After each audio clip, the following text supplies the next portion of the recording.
Matusadona National Park in northern Zimbabwe, on the edge of Lake Kariba, which borders Zambia. It's been set aside as a nature reserve for large wild animals.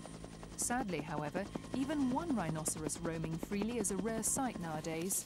After more than 5 years of intense poaching, one of Africa's largest surviving concentrations of black rhinos could be facing extinction. This animal is being given a last chance to survive by hard-pressed conservationists. In June, park rangers here started dehorning rhinos to make them worthless to poachers who shoot them for their horns. The operation revealed that there were only 15 adults and 3 calves left.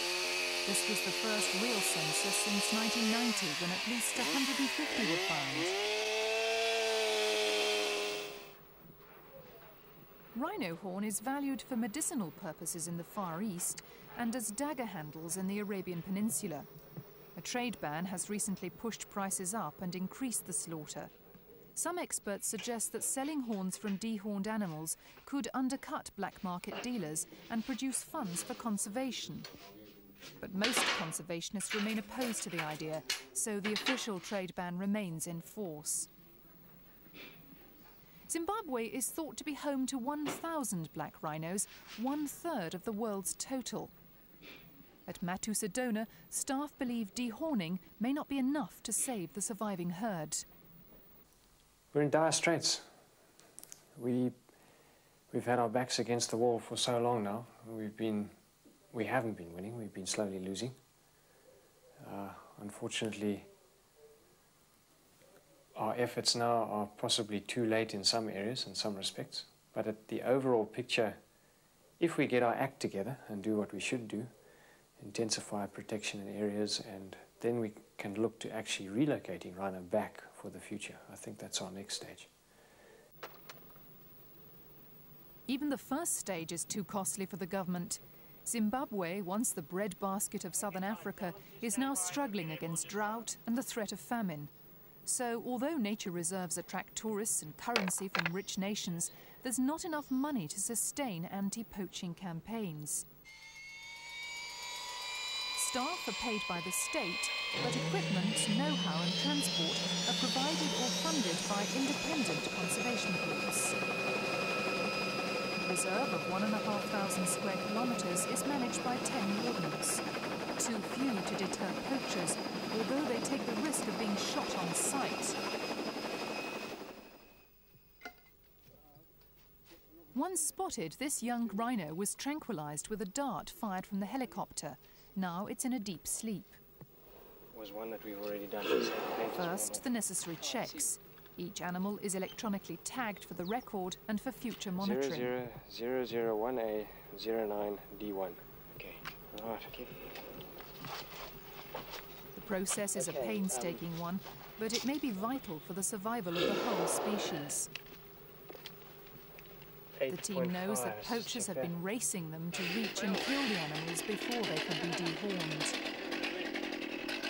40 were slaughtered in the 3 months it took for the project to get underway.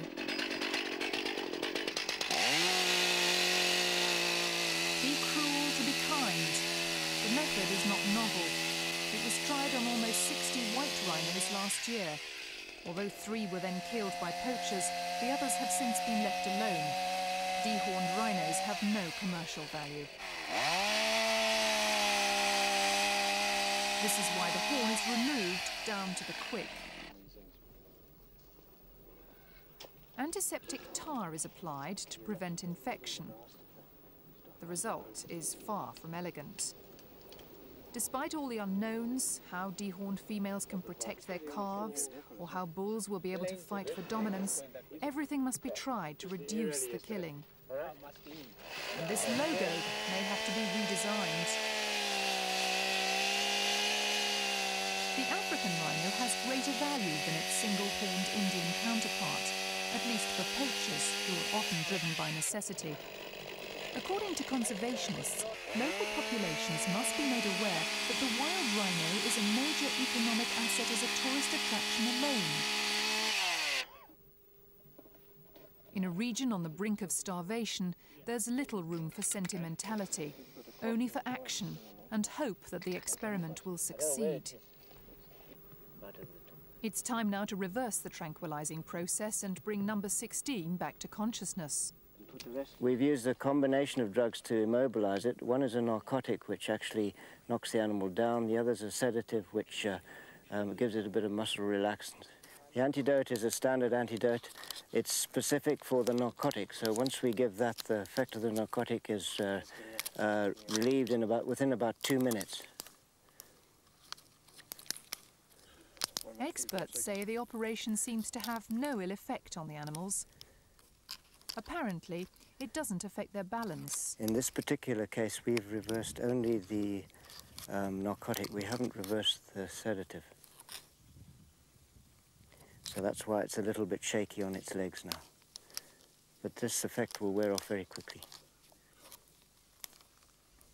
These officers are convinced that they've now dehorned most of Matusadona's surviving black rhinos. The figure is pitiful, 10 times lower than predicted. This puts into question the validity of other surveys of large wildlife. Matusadona is also home to another well-known endangered animal. A ban on world trade in ivory has so far proved insufficient to stop the butchering of elephants.